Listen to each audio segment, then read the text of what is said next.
Hello, distinguished guests. Welcome to Toronto Centre's International Panel on Artificial Intelligence for Consumers, a Supervisory Perspective, which we are organizing in partnership with this week's host, the Center for Financial Inclusion. I am Babak Abbaszadeh, President and CEO of Toronto Centre. Since our establishment in 1998, we have trained 23,000 central bankers and financial supervisors from 190 countries and territories to become change agents for building more stable and inclusive financial systems. Our mission is sponsored by Global Affairs Canada, the Swedish SIDA, the IMF, and other valued international partners. Digital transformation is an important G20 goal because it is triggering profound changes in the financial sector and the economy, and can play a vital role in enhancing financial stability, consumer protection, greater financial inclusion, and better promotion of the SDGs.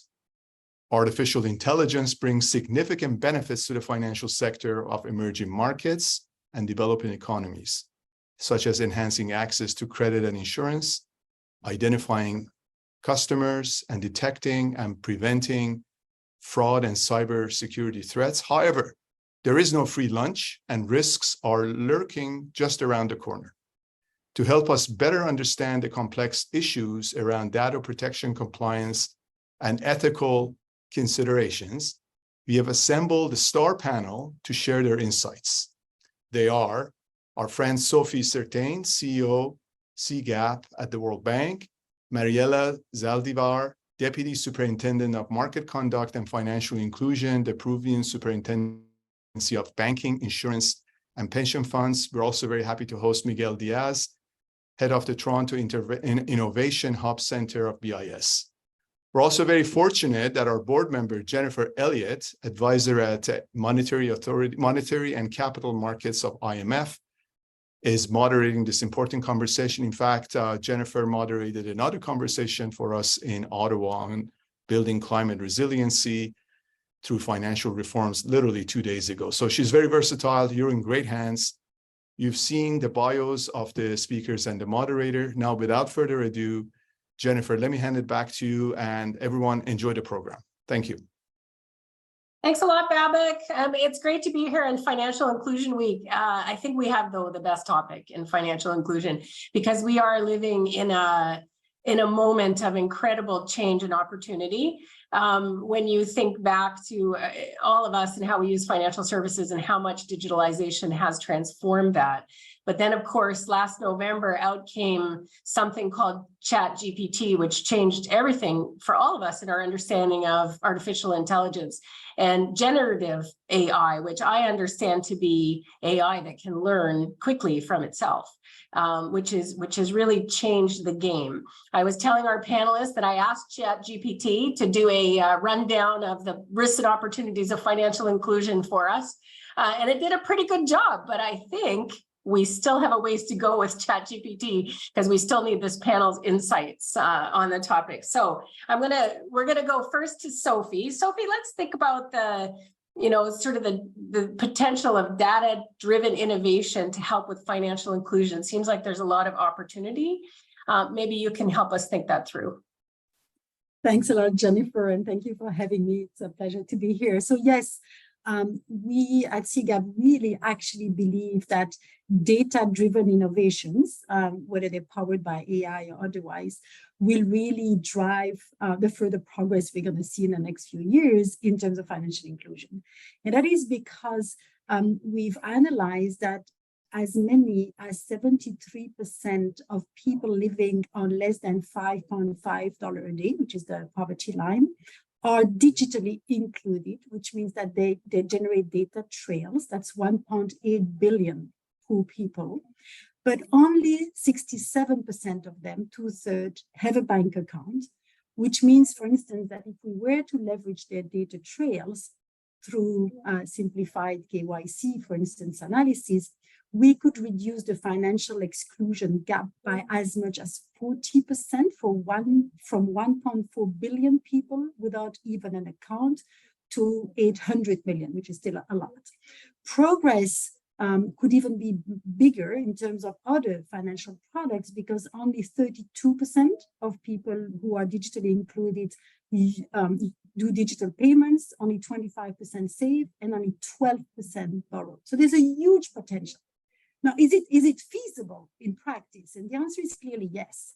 And I want to highlight 5 use cases powered by AI that leverage poor people's data and that can really be transformational, and that already are developing very rapidly. The first is around KYC and client due diligence, as I mentioned. So AI can help financial services providers use richer data sets beyond traditional documentation requirements that low-income people may not have to authenticate new clients, and we see that happening. Biometrics, especially voice recognition, for instance, for client authentication, can be particularly useful for illiterate people, also for blind people and people with disabilities. So there is a very large potential to bring people into the financial system. Of course, the second big use cases, we're going to talk about this, I'm sure, a lot, is around credit scoring and credit risk assessment. We see a lot of new machine learning algorithms based on alternative data that can really assess the credit loss propensity of poor people in a very robust manner.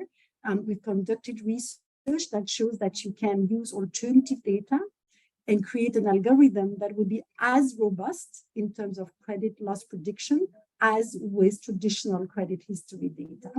And that can be used to bring, for example, gig workers, a rapidly growing part of the labor force, into the credit markets.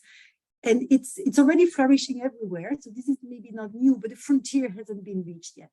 And I'm going to give you one example of how useful data sets can be.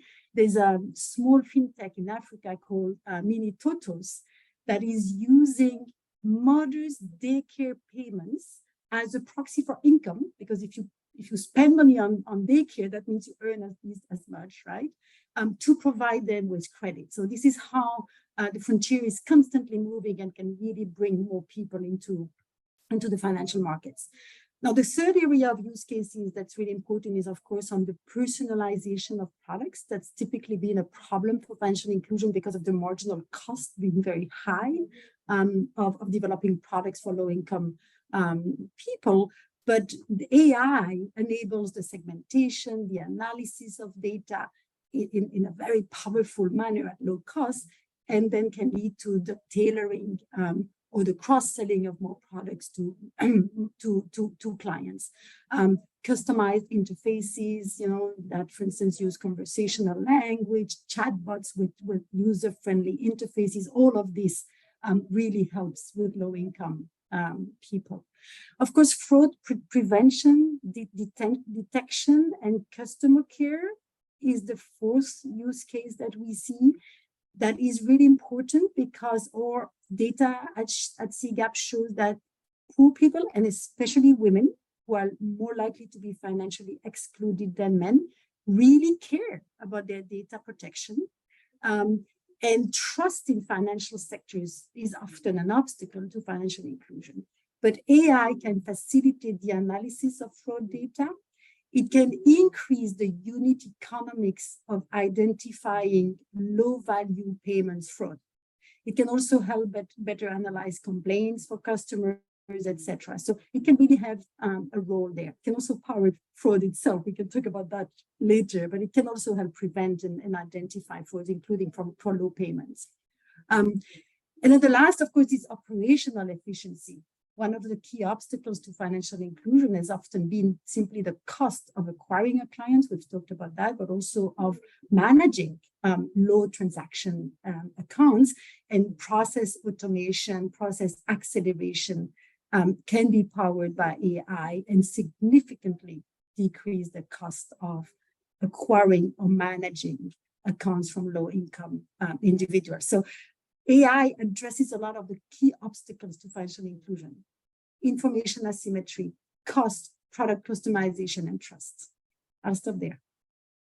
Fantastic. So, I mean, what you've laid out is both the reducing of costs and the ability to deliver the service, the access digitally. I was really struck by that 73% number. So if people are digitally included, that's a real opportunity. But then you've also talked about how regulators and supervisors can benefit from them as well. And, you know, the Toronto Centre is very involved in helping to capacity up supervisors. So it's good news when you can do things cheaper for supervisors. So that takes us to Mariela.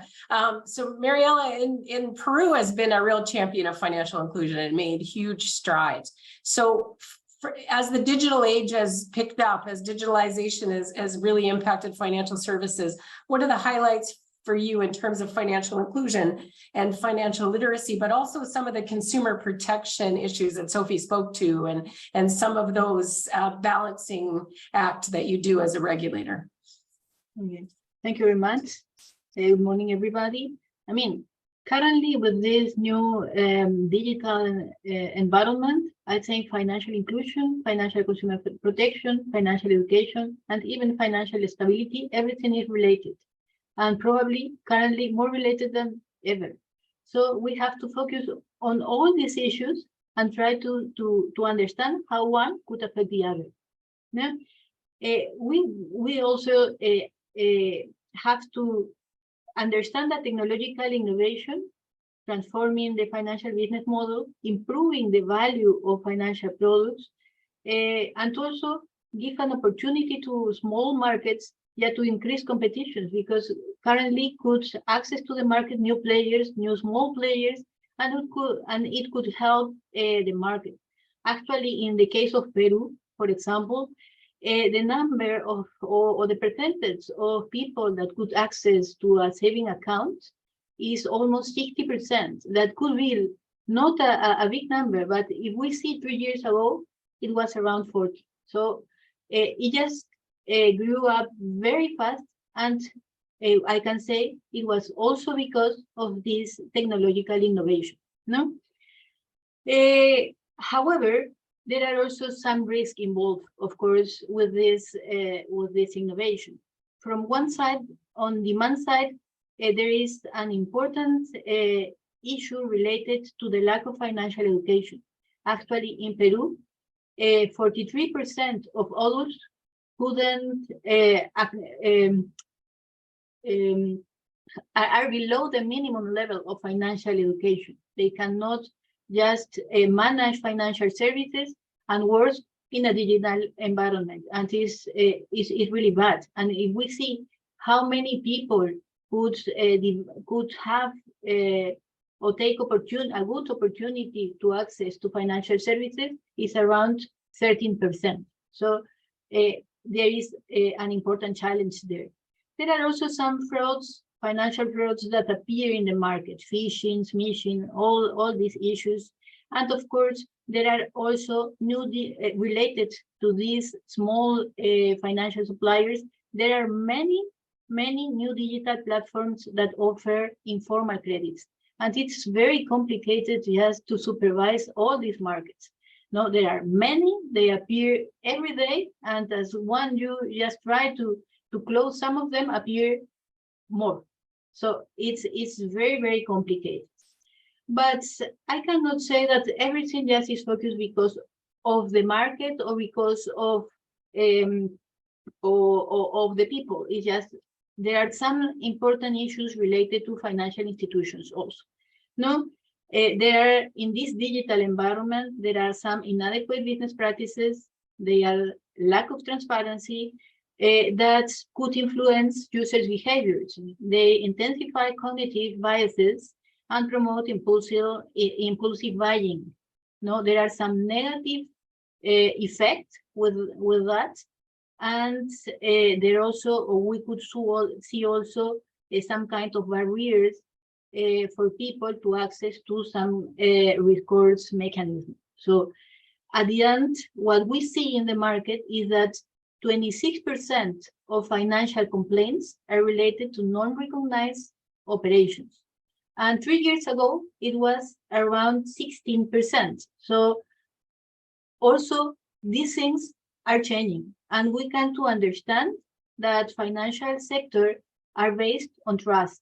and we cannot affect trust on people. We cannot say people, you have to access to financial services, you have to see the benefits to access to financial and formal services if at the end they are facing this type of risk, no, or bad practices at the end, no. In that sense, for us as regulator and supervisor also, we have to develop a regulation to facilitate digital products development, but at the same time to mitigate consumer risk. And the speed of the regulation is just overpassing us because market is moving very fast, and we cannot just impose barrier because of regulation. And there must be a balance between the development and the speed of the new regulation so that we give some kind of predictability to institutions. What are the rules? But we have also to move so that we cannot impose barrier because of regulation. No. Something that I can also say is that, as I mentioned before, is that inadequate business practices and bad experiences affect directly financial inclusion and affect financial stability. And it's something we discuss continuously with the industry, because we all have to work on the same way. We cannot just impose, you have to take this a good business practice, because we cannot just follow practices of the market, because it also changes very fast. No, and for a supervisory body, I can say that some of the most challenging for us is that years ago we just regulate by ourselves, we supervise by ourselves, we understand the market just by all the information we receive for the industry. But now we have to improve coordination mechanism. We have to sit together with the telco supervisors, with consumer protection agencies, and in the case of Peru, with the Peruvian Secretariat of Digital Government and Transformation. We have to coordinate with many institutions, with the central bank, because we have here in Peru two different financial stability supervisors, central bank and superintendents. But there are also other players. When we sit in the Multisectoral Commission for Financial Inclusion, years ago, when we developed our national policy of financial inclusion, and I was sitting with the central bank 10 years ago, saying about financial education, you couldn't imagine the faces. This was what are we doing here? I mean, we are looking for monetary policies, please. 5 years later, when I sit with the Ministry of Transportation and Telecommunication, the same side. They are saying, but what are you calling me? What I have to do with this financial sector? No, but without connectivity, there is no financial inclusion. So I cannot say people that they have to have confidence on financial services and digital channel when they have their mobile and they have to move from one mountain to another just to find the signal, you know. So we have to see together as a country. We have to see together. Actually, this committee was in previous years only 6 members. Of course, the Ministry of Education, because of financial education issues that is in our curricula, including digital issues, but also other members like this ministry, the telecommunication, and also this Peruvian Secretariat of Digital Government and Transformation. And we all have to work together. This time we have to sit together and we have to have a good understanding. And it's very complicated because what's financial inclusion? What do you understand as financial inclusion? What do you understand as a digital channel? What do you understand as a digital product? So we have to sit together and try to find a common language. About our new supervisory market conduct model, I think I can just explain it a little bit later, so I respect the time and stop. Okay. Thank you. Thank you. It's so interesting how much the job has changed, right, for financial supervisors. What I really liked, I mean, a couple of things in what you said that resonate with Sophie's remarks. the opportunity of competition, right? So the lower barrier to entry, but of course that makes regulation and supervisory job harder. But the trust aspect, I think that's sort of the nub of the issue. And then you finally ended with your education job ahead of you at educating everybody on how much that connectivity matters and why telecommunications is now part of financial supervision. So that's a big job. So that takes us to Miguel, because when you think about central banks, you think about their job as monetary policy, just exactly what you said. And they've changed a lot in the last 20 years. And here we have more challenge in front of central banks. So Miguel, from the point, how are central banks relevant to this conversation? And maybe picking up on Mariella's point, how do you see central banks collaborating around digitalization and innovation and financial inclusion as well? Thank you, Jennifer. And so my answer will be a little bit repetitive because Mariela and Sophie did such an amazing and thorough explanation of the issues that I'll be repeating, but it's good because some of us learn by repetition. So I'll try to organize my thoughts in a way in which I take their ideas and then put a little bit on top of that from the central banker perspective. So if you go to the basics and you consider what are the objectives of a central banker, you see that we are pushing for the adequate development of the financial system, not just monetary policy, but we do have mandates in terms of the well-functioning of the financial system and the well-functioning of the financial market infrastructures that imply faster payment systems, security settlement systems, and all this infrastructure that is kind of the plumbing in the system. So most people don't realize that the central banks have always been there in terms of the functionality of the system. And this is becoming very apparent right now with the new changes in technology and how things are evolving and becoming much more complex in every aspect. And it becomes fundamental, the role of a central bank as a central entity that allows for these type of transactions through the operation or regulation of financial market infrastructures becomes really relevant nowadays, because we need to allow for these technological developments to reach the final people. And for that, we need the plumbing in the back end. We need those things that nobody sees, but that are absolutely relevant and necessary for the other things to work.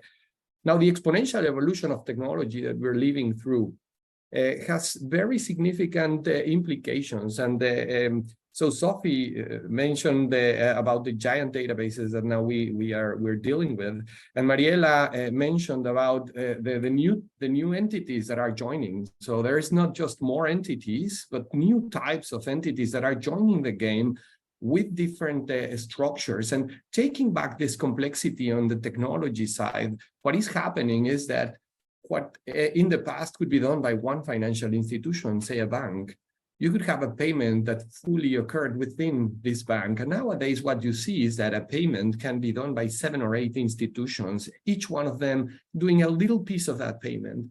So that is a paradigm change from the perspective of regulation and from the perspective of supervision. And that becomes really difficult given the current legal and regulatory structures that we have in most of the countries. Not just this, but also the huge flows of information that we're receiving. In many cases, we do have these giant databases. We do have this information regarding what flows through the payment systems, but it is not properly used in terms of protecting the consumers from fraud, protecting the consumers from money laundering, and so on.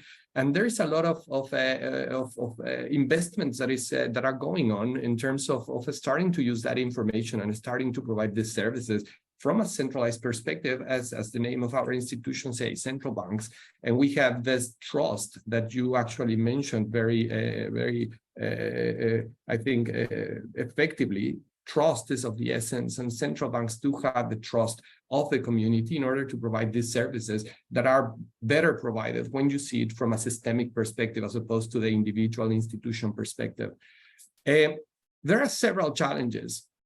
The first one is the provision of infrastructure. So all what we are seeing in terms of building up artificial intelligence services and trying to take advantage of all these new things require for organized data sets and clean data. And basically, we need to start with a robust set of information that can provide with a lake that can be exploited in order to get benefits for society.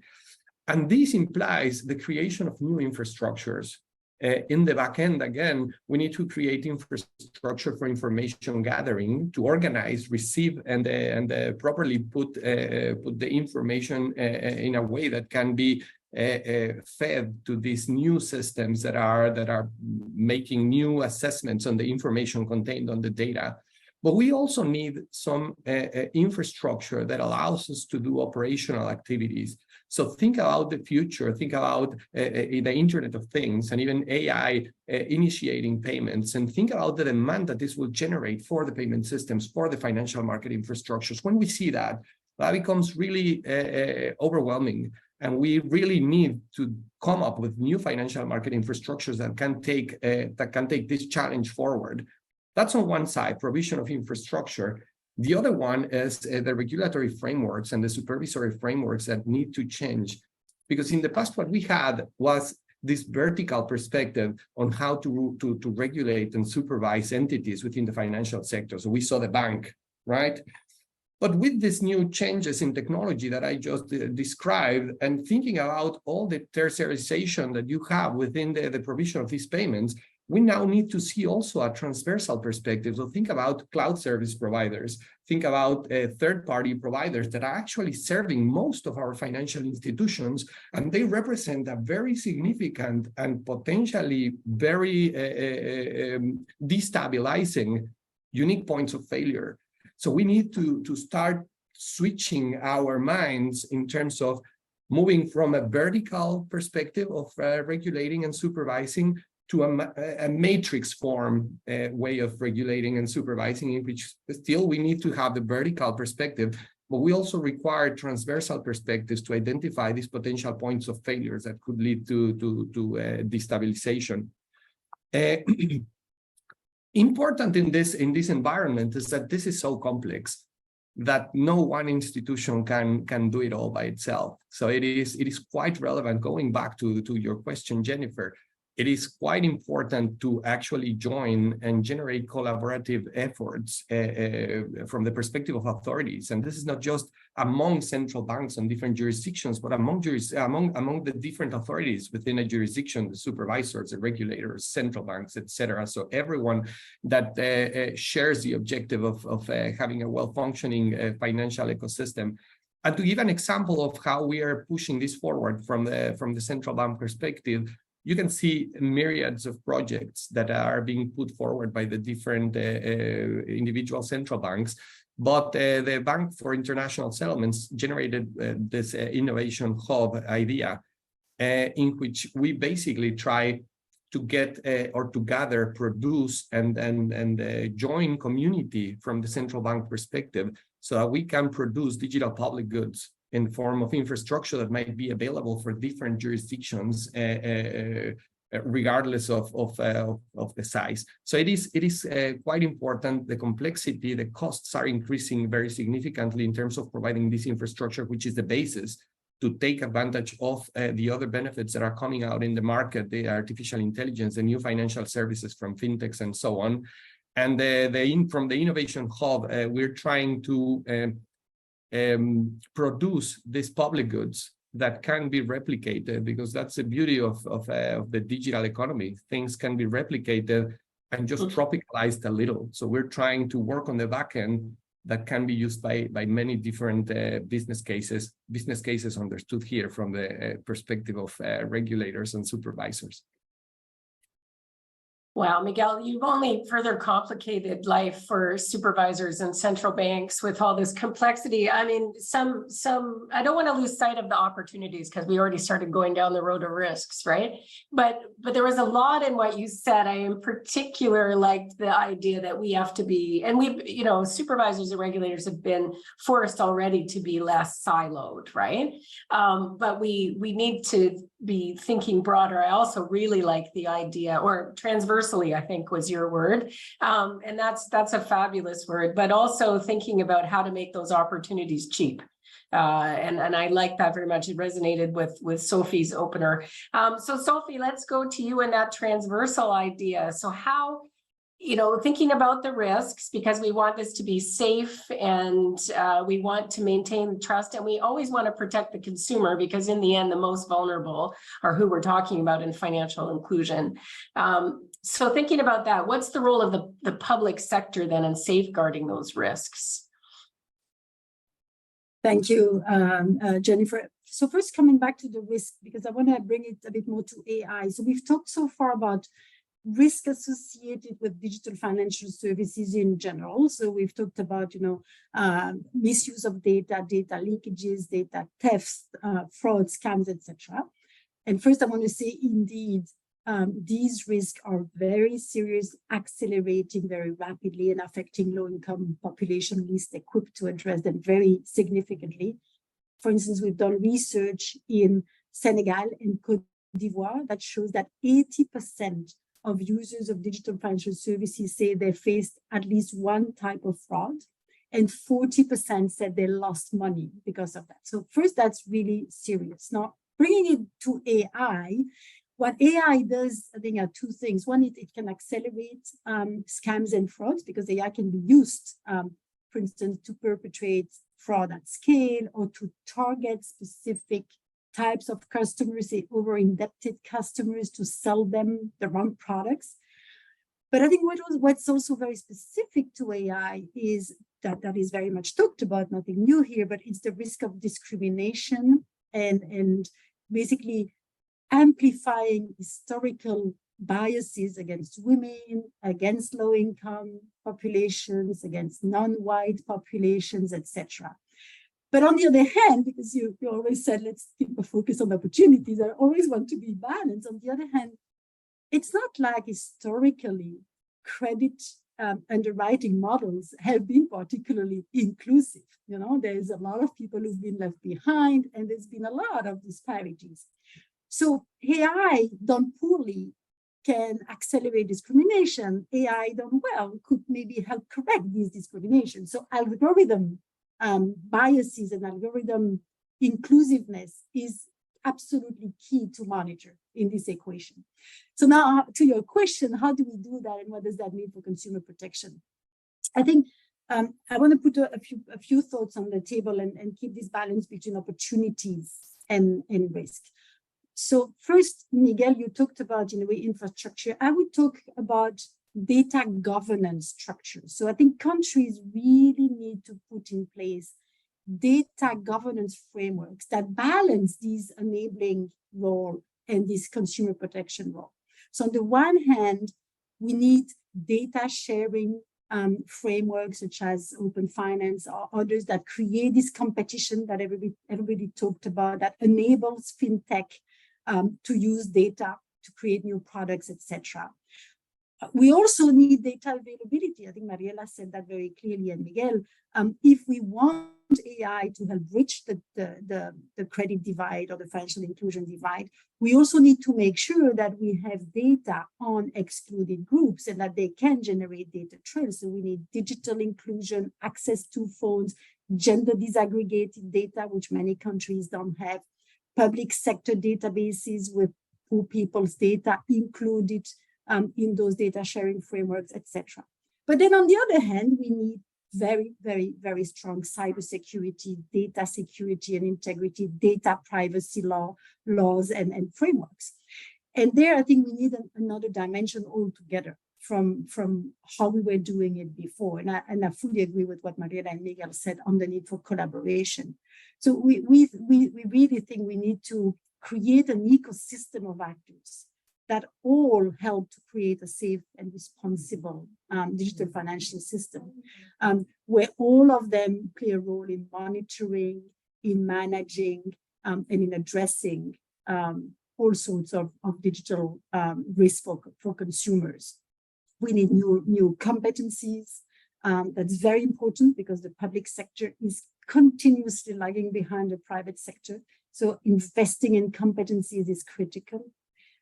Investing in tools and for instance, using AI or data-driven analytics to monitor social media, for instance, to find frauds at market level earlier and affecting broader populations is also absolutely critical. Collaboration, as was mentioned, is absolutely critical and needs to be enhanced. It's not happening sufficiently. Many actors need to be around the same table to monitor these markets better. Consumer protection agencies, for instance, need to be part of the equation. Telecoms, when telcos are active players, of course, financial sector authorities, consumer themselves, and financial sector providers themselves. We need to enhance the accountability that we place on them. They play a critical role in that equation. So fully agree with what was said. Consumer protection becomes a very important part of the equation. Now, we need to talk a little bit about algorithm a bit more here, because I think at the end of the day, when we talk about AI risk, that is probably what is the most specific to AI. We've talked a lot about digital financial services, as I said, and I think we should have a conversation around how regulators can play a role to have more consistent, more transparent, more equal, more fair, in a way, machine learning models to drive credit decisions so that we incentivize a correction of historical problems, and we get to more financial inclusion and not exclusion. But I'll stop there because I'm sure we can get to that later. There was a question on how we do that, and we can get to that later. So, I mean, you've really spoken well to on some of the themes that Mariela and Miguel mentioned about the need for the broad perspective and the working together, and you raised data protection, which is, I think, really important, right? I mean, if AI is to work, it works if it's based on good data, and if people are to trust, it means also that their data is protected. So super interesting. But we're going to turn to Mariela and talk about specifically inside the supervisor. You're at the coalface, you know, and yes, you do need to collaborate across a really broad range, actually, on the national stage and globally even, because of course, all of this crosses borders. But thinking about what the supervisor can do inside, how are you building capacity inside the supervisor in Peru to manage things like understanding the AI's algorithm, things like understanding that model and making sure that the model that's being used serves people? How is that working, Mariela, in practice for the regulator? It's a new set of skills. Yeah. Yes. I mean, we have to reinvent ourselves and rethink the way we are working, because we stop saying, I mean, I do like this the last 20 years, but currently things are changing every day. That's why even the way we regulate must be rethinking, because it could work in the past, just giving clear rules. However, currently the rules are changing every day. So how can you stay putting rules in the market instead of maybe give principles? But we are just rethinking about it. Regarding how we just try to reorganize and reinvent, I think previously we have to understand that it's a process that cannot just could be ready in 1 year. You have to understand that you need time. You need to understand the way you want to be, the supervisor you want to be, how it's moving the market, because you need also some kind of stability. In that sense, we just we start with regulation in the case of Peru in 2017. Give the rules to the institution in terms of governance, in terms of principles, just requiring the institutions just put market conduct as part of their business conduct and culture, and then just moving on. Then we have to think inside the supervisory body, and we see and evaluate all our process. And we also have to reevaluate the way we are just moving with the process, because sometimes one process must disappear and one process must just change. only change. About data, we also have to rethink which kind of data we need, because we could also have a regulator the temptation to receive everything, from the institutions, from the other public institutions, and we just need to think which kind of data we need, what type of data we need, how are we manage the data, capture, store, analyzing, and we also have to rethink about the tools. If the tools and technology we use are enough, or we have to change the tools also. And of course, and you have mentioned actually in the question, the new capacities in terms of human resources. How can I do that? I mean, something that is very challenging also for supervisor is that currently there are multiple channels for consumers to show their annoyance or dissatisfactions with digital financial services or financial institutions misconduct, not social networks. So the volume and speed is much bigger. So we have to,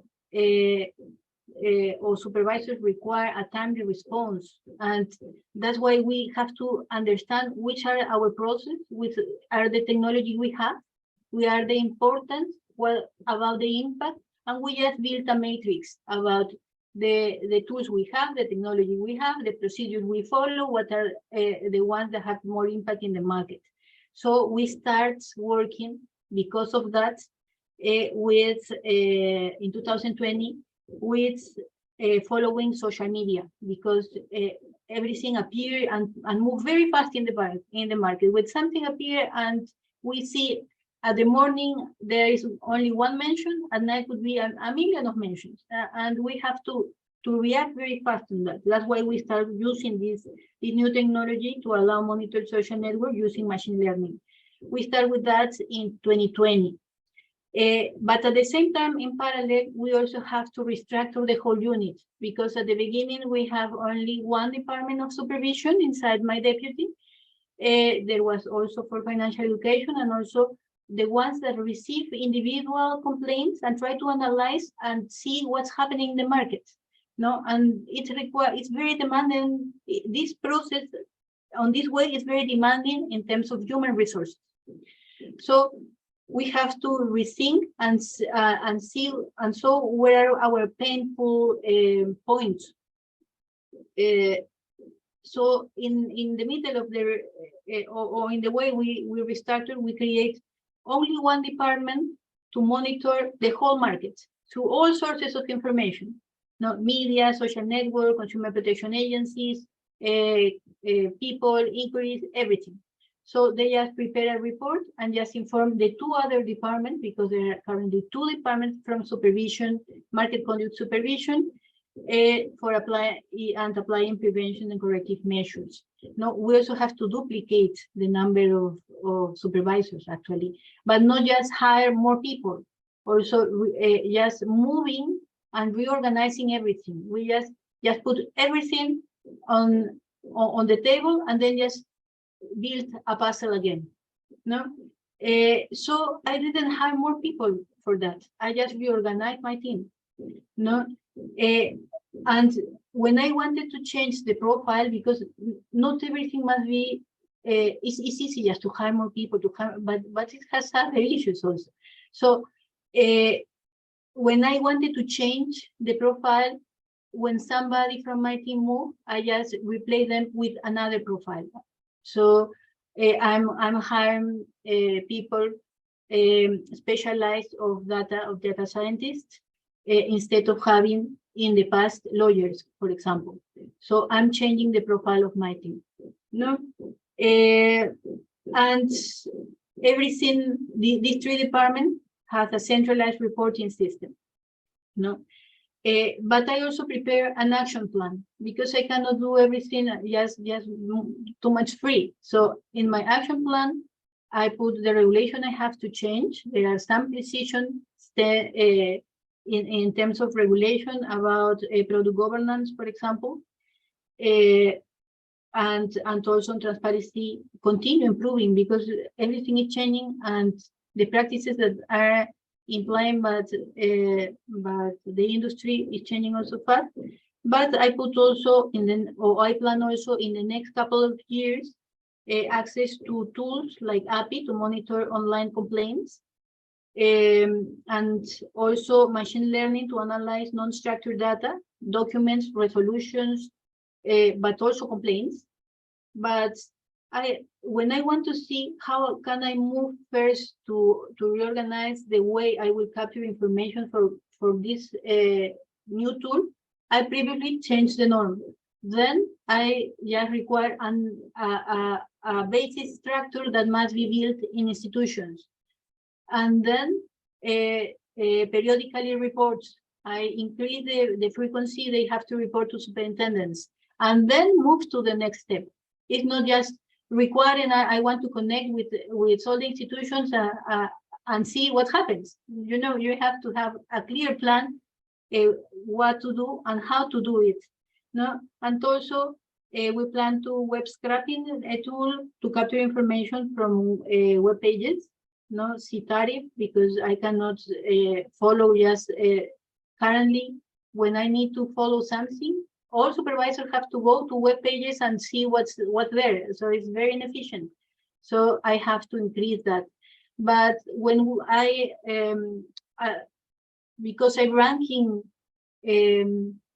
for impact for everything, the way I will move in terms of technology, first I started with social media because it affects very fast.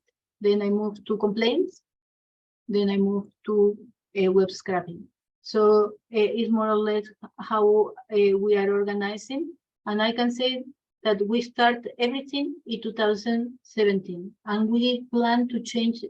We are in the middle of the changes and we just hire a consultant, a specialist to do that, to help us and just to say about the capacities we need in every stage. And we need this they have to follow us and help us in the middle, in the way of the process of changing. And I think it won't stop. Every year we have to adequate something and we have to understand that rules also are changing. And what I plan could change, my plan could change next year and so on, but some part of the plan, but I need to have a clear route is what I want to say. I stop here. What's very interesting is the approach to kind of layer it into your existing capacity and your existing processes, to think about them, but then also because you're already working on many things conceptually around that we try to protect people from. Fraud is fraud, even if it's accelerated maybe by AI, or it's cheaper for fraudsters or what have you, but layering in with the concepts of supervision, but then also buying some new skills, right? Essentially, as you renew your team, you're thinking about data analytics, you're thinking about, and then social media, both you and Sophie mentioned, super important and interesting. I have to say the young have a real advantage here in the nativeness with which they deal with it, but it's such an important source of information. It's very interesting, and that you targeted that first as a method of communication.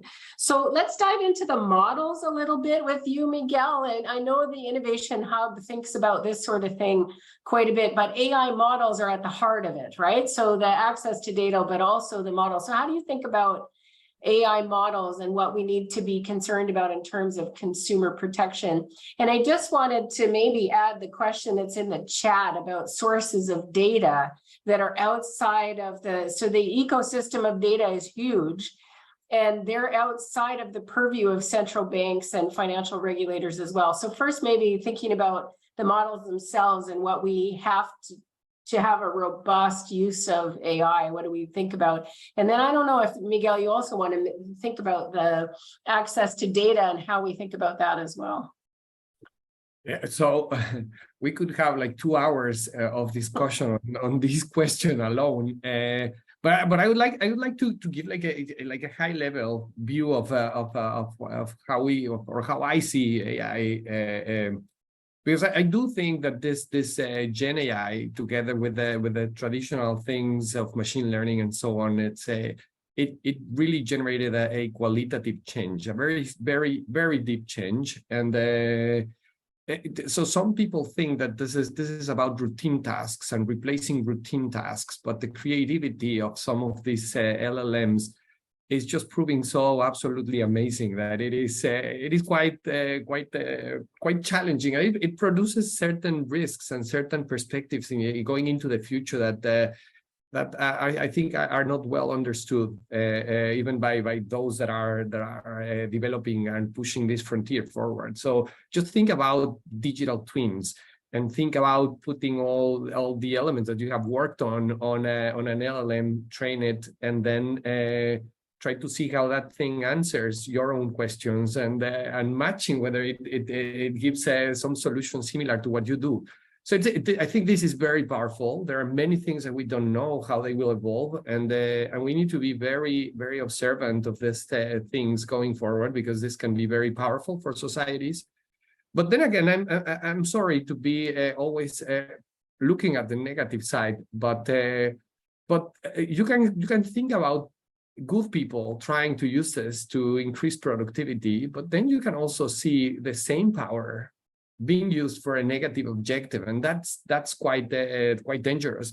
And you can think about like completely negative things, such as creating cyber attacks or pushing frauds or pushing social engineering structures, but you can even think about things that are kind of in the middle. And this is what worries me more. So think about a financial institution that can take predictive AI together with Gen AI to start creating certain services that would exploit on the biases that individuals have. So think about the models that we have on certain streaming services that present things that become addictive to us. And then just take that and consider what could happen if entities start using these type of powerful engines to basically extract the consumer surplus that we have in terms of receiving a financial service. So if they know that I am willing to pay X interest rate, this thing might be much more capable of identifying what is my maximum amount that I'm willing to pay. And then we could have a perfectly discriminating monopoly if we're not careful with how this information can be treated, and if we do not give the individuals the power over their own data so that they can share it openly with many of these models, so that these models could actually compete against each other and provide us the other extreme of the distribution, which is the actual cost of the financial service. So that is, I think that is quite frightening from the perspective of what we're dealing with from the financial sector. We can go into the risks inherent on AI in general, which so the usual things that lots of other people are much more capable of describing, like the biases and fairness, the privacy, the data quality, security and vulnerabilities, transparency and explainability of the models. And even the use in weapons and negative processes that could challenge our social structures. But all this said, I think that there are lots of people looking at the positive side and creating amazing solutions. And we as regulators and supervisors need to produce an environment that is open for this to flourish. But then on the other side, we also have to keep our hats of the careful thinker and of the prudent thinker, identifying potential risks that are coming with all this wave of new things that not even the people that are working on the frontier actually fully understand. And I think this is a significant challenge, because as was discussed during this call, the capabilities and the human capital that we have in public institutions is not necessarily the best attuned to understand all these new things and all these new changes. And here comes a traditional problem on the public sector, which is the private sector pays much better. And therefore, it is difficult to gather the minds that are necessary to work on these subjects for the social good. So we have lots of colleagues that are amazingly capable and so on, but we don't have as many as we need in order to actually understand all these new things that are coming forward. in terms of the challenges, I think that we do need to protect individuals from this extraction of social welfare and so on. And I believe that the best way of protecting individuals is basically by giving the individuals the power over their data, so that they can use this data, and then a competition can arise on who can provide, or which model can provide the best service for the individuals, taking this competitive process and providing a better service for the final user. We need to be careful also about concentration. So if we think about the evolution of a potentially super intelligent model, this opens up several other more deeper philosophical questions, but concentration and the power on one particular model that might be extremely capable and much more capable than the second place, that would lead us to a place that might be complicated because of the potential kind of monopoly power that this type of model might have in the future. I don't know how to fix this. I don't know if this is even fully real, but I think we need to keep an eye on that and to try to think in ways in which we can allow for a level playing field on this realm. Now, regarding the questions on data and then the DeFi world and the non-regulated world, my perspective on DeFi is that in the end, if you go deeper into what DeFi is and you start analyzing what are the financial obligations that are created, for example, in a stable coin, even for the DeFi, but in a stable coin, this is just a deposit-taking activity. And this goes back to my point that I mentioned at the beginning, saying that regulation structures have to change. And then this is kind of understanding that, for example, a stable coin is receiving deposits. And all the regulation that we have generated in order to control prudential rules and so on, in order to control the problems that we see with deposit takers, this could be applied almost immediately directly to these stablecoin providers. So from that perspective, when we have entities that are actually allowing for like an on-ramp and off-ramp element to these new services, I think we have the possibility of just getting this type of institutions that are very identifiable into the regulatory framework. If this is a completely decentralized environment, then we cannot do anything about it, and we can just keep an eye and inform people that this might be dangerous. But for those or other cases in which you can identify these figures that work and provide the trust to the environment with the on-ramp and off-ramp, we can get information and we can control potential risks on that. In order to understand that, the BISIH is working on several projects trying to map the information around the world. So Project Atlas is trying to identify the information flows on the decentralized world and the blockchain world. And just keeping an eye on that is quite relevant. But I think more important than that is keeping an eye on who are the key intermediaries that are enabling this thing. If we identify those intermediaries, we can apply several of the elements that have been developed through time in order to get our system into a much more secure and efficient looking forward. Super important what you mentioned about the reliance on the concentration of models and then our control over them and identifying who's in our ecosystem that we care about as well. I found it very interesting. We only have like 2 minutes, but I wanted to give 30 seconds to Sophie and Mariela because everything that Miguel said pointed to the need for more financial education, for more consumer education, and to understand these choices, to understand what, I mean, even if we have control over our own data, do we really understand and how much education? So I just wanted to give you each maybe even 15, 20 seconds to speak to what you think about education as an opportunity here, or how important you think that might be. Sophie? Okay, sorry, I didn't know which order. I'm going to say two things. First, I want to add one thing to what Miguel said on models, because for me, of course, everybody talks about explainability and accountability as driving the way we need to monitor these models development and implementation. But at the heart of whether we're going to create a positive change for the world is to what extent regulators are going to use those moments of explainability to really require positive outcomes. Because you can ask just explanation on the model, or you can ask explanation for non-discrimination. You can make financial institutions accountable to not create discrimination, or you can make them accountable to demonstrate that they generate positive outcomes. This is a spectrum.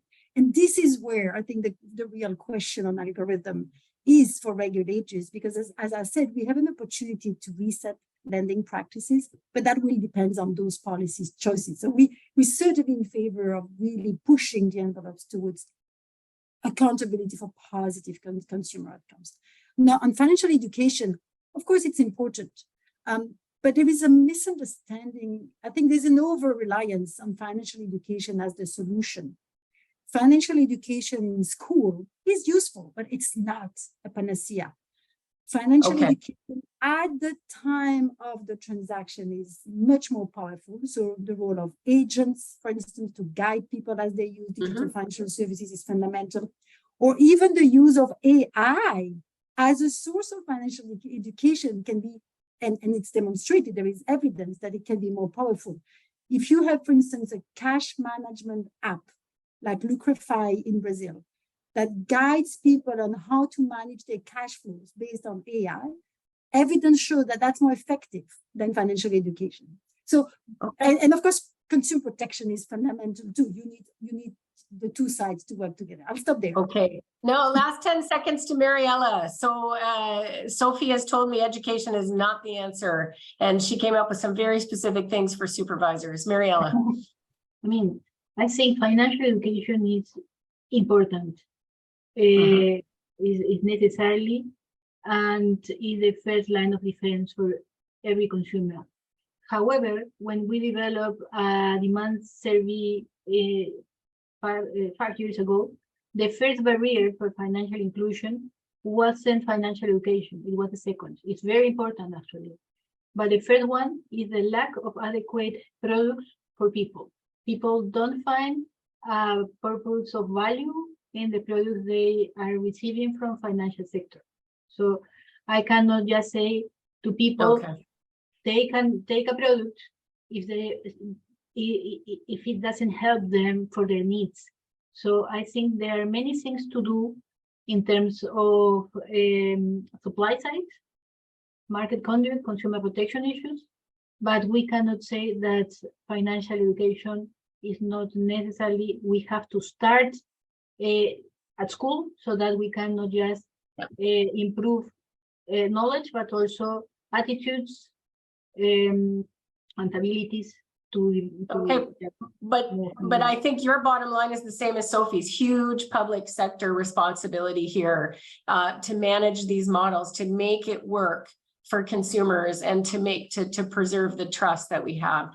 Thank you so much, all three of you. It's been such an interesting conversation. I think Miguel said it when he said we could be here for a couple of hours. I feel like we only scratched the surface, but there's amazing potential in AI for many aspects of economic justice and financial inclusion, and let's hope we get it right. Thank you so much, everyone.